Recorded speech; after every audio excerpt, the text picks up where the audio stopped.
Jay here for Stretford, Paddock. That's Stephen Howson. This is a review of the Spurs game. As you can see, I'm in my...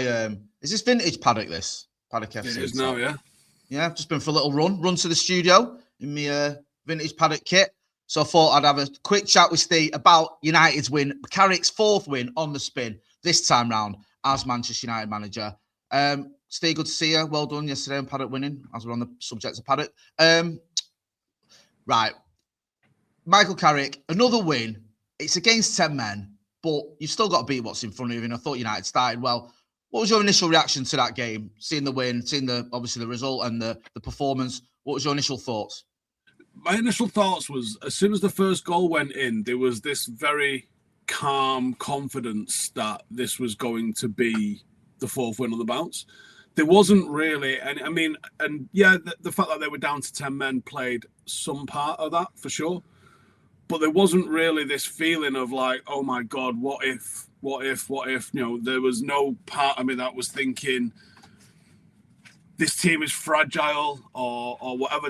Control would probably be like the buzzword of yesterday. And it was tight before the red card, but I still thought United had the upper hand on them. I still thought we had a little bit of control before the red card line. Yeah, I agree with that. I think there was control. And the players just looked like a little bit more relaxed. Again, I get the 10 men element and like they're enjoying the football. It just feels like the enjoyment factor is back at Old Trafford amongst the players and amongst the fans as well. Yeah, I think so. Yeah, there was obviously I wasn't at the game yesterday, but like last week against Fulham, going to that game, there was a level of confidence going into it, and I imagine the same yesterday. And from people I spoke to that was at the game, that does seem to be the case. And immediately everyone's going, hey. Can't wait for Tuesday. Can't wait for West Ham. Like, the games almost can't come fast enough. And I know we've got a little bit of a break after this. That's going to be painful, that is. Like, I think there's an eagerness to just get the games played at the moment because we're enjoying life again. And we're playing how you want Manchester United to play. Yeah, 100%. I'm going to talk about a couple of players. I thought it was a very good team performance yesterday. There's some players that have been getting a lot of praise. One of whom me and you've spoken about extensively is Mainoo. Back in the side, obviously, didn't get much of a look in under Ruben Amorim. Carrick's played him, started him every single game, and he's shown us what he's about. Just first of all, what do you make of what he's doing for Michael Carrick? And do you think he's in a shout for the World Cup?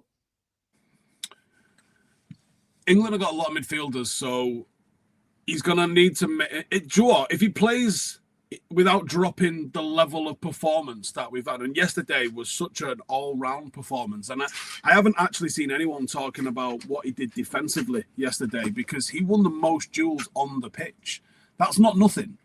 That's the sort of thing that Mainoo was basically read all of the criticism that people had of him, that he didn't have the legs, that he couldn't play 90 minutes, that he couldn't, he doesn't do enough defensive work, and he's kind of gone, okay, yeah, cool, watch this.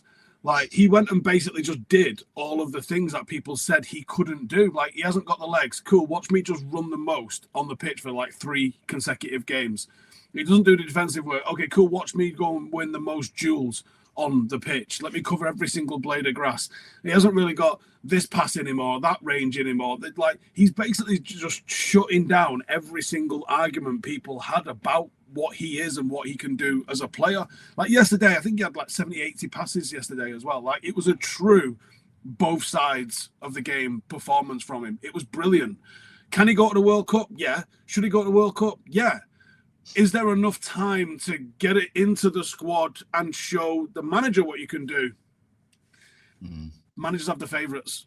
And if he's already thinking about what his starting pair is, he's going to have to go a long way to do that. But he's absolutely got the ability. It's whether or not he can win the trust in a short enough space of time. Because, like, he went to the World Cup, didn't he, last time, with somehow Trent given the number 8 ahead of him and asked to play that role. But by the end of it, he's the one that's, doing bits in the final. So I think he'll go. I'm not sure he'll go with the idea of starting, but he could absolutely change that over the course of the tournament if he does what he did in the last one.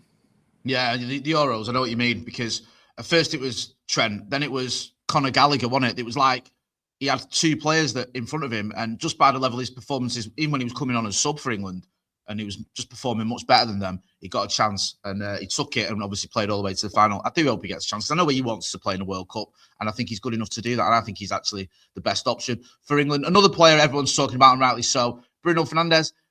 There's still this cloud over Bruno. Like, we were talking to a few journalists last week about there's a possibility after the World Cup he could go. If you're the board, Michael Carrick, whoever's in charge, how much do you want Bruno Fernandes to stay? Because it just seems to me he's playing as good as he's ever played for United. And I don't say that lightly because he's someone that I've loved ever since he arrived. Where do you even start? Should United keep hold of him? Yes. Like, this team doesn't... I mean, we've got Mbumo scoring goals. That's it, really. Like, Tesco's added a couple. Amad's Cunha's had his odd one. You know, Cunha's got a couple. Outside of Bruno, though, where's everything coming from? Like, no, you are not in the position where... I don't think there's a team on earth that would be in the position to just, like, shrug their shoulders and watch Bruno Fernandes leave. Absolutely not Manchester United. And do you know what? A title charge is not going to happen this season. We might finish second. We might finish third. We might finish fourth. I think we're finishing in the Champions League spot. So I think that's very much within what we can do. If we can build on this, though, and add some real steel to midfield after Casemiro goes and some depth maybe to midfield, because even if you replace Casemiro... I mean, they were talking last week, like, Casemiro might go and Nagati might go, so United buy two. You're like, all right, cool. That's still not enough. Like, we're still one injury away from it being a massive drama in midfield. So, like, if we can add some depth, then I think United might be able to start next season thinking about being in a title race. Certainly not favourites for one. Certainly not like we should win it. Like, no, if everything goes our way and Arsenal are too busy smelling the champagne, then maybe we've got a chance. But you're going to have to show levels of consistency that this team just hasn't shown in 12 years. And that's not easily something that you can switch on overnight. And you're going to have to do it whilst putting in a good show in Europe. So it's certainly not going to be easy and certainly going to be something that I don't expect us to do. But, you know, with a bit of luck and the right signings, you never know. Now, if that is the case, Bruno Fernandes deserves a title at Manchester United. Is he the best player we've ever had that hasn't won a title? That is a very good question, because... I'll rephrase it. Is there a better player that hasn't won a title at United? There's plenty of worse ones who have. Yeah, I don't think there's a bet. There's obviously... We've had good players at United that haven't won a title. In terms of ability, certainly, like, Pogba's ability was you know, up there. Didn't win a title. Was he better than Bruno? Is he better than Bruno? I don't think so. Not all round, anyway. I'm struggling. And when you look at pure impact of a player, I mean, maybe you could argue. I'm thinking of players like Paul McGrath or Norman Whiteside, but I'm not. No, I don't think they're as good as Bruno. I think they're very good players, but I wouldn't say they're better than Bruno or as good as Bruno. So, you know, I'm thinking the 70s and 80s, that era. And obviously, despite what some people may think that was before my time, no one springs to mind because Robbo won 2 titles, so you can forget that. No one really eclipses Robbo in that era. No, they don't. I think you've got good players like the ones we mentioned, but I don't think you've got anyone in Bruno. Is it a case of that? Robbo was what, 33, 34 when we won the titles with him? Yeah, I think so. Yeah, I think he was 34 by the time we won the second one. So yeah, 33 when we won the first one. Yeah, I think you nailed that. Twice, Jay. I'd love that, bro. Honestly, that would be a dream because I think Bruno Fernandes deserves a title. I know you've got to earn it, but the level of his performances at Manchester United, and you look at some of the dross that has won titles over the been bit parts in squads that have won titles, or players even who've started for teams that have won titles that aren't as good as Bruno Fernandes. He deserves it. I'd love it. I'd love it. I'd love it. Love it if we beat them. Just love it. I'd love it if he got one. Just finally, if this carries on the way it's been going, and we get Champions League football, which is a strong possibility now, what do you think the board's going to do?